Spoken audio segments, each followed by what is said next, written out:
अकोल्यामध्ये विधानसभा निवडणुकीच्या पूर्वी राजकारण तापलंय। काँग्रेस विरोधात अकोल्यात पुन्हा बॅनरबाजी करण्यात आले।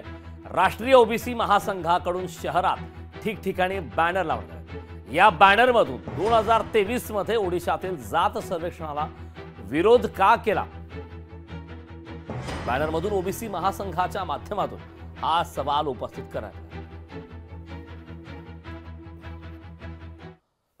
अकोल्यात जे निनावी नावाने पोस्टर लावल्या जात आहेत वारंवार काँग्रेसच्या बाबतीत उल्लेख करून, ते अत्यंत चुकीचं आहे।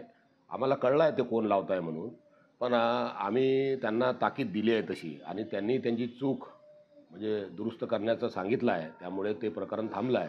पण आता नुकतंच एक नवीन पोस्टर जे आलं आहे, खरं म्हणजे प्रशासनाने या गोष्टीकडे लक्ष दिलं पाहिजे, पोलिसांनी या गोष्टीकडे लक्ष दिलं पाहिजे की असे निनावी पोस्टर्स कुठेही लागता कामा नये।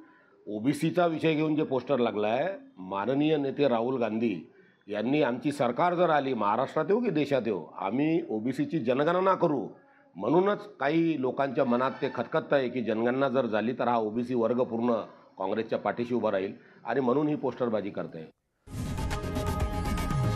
लोकशाही मराठी ऐका, पहा, जागरूक रहा।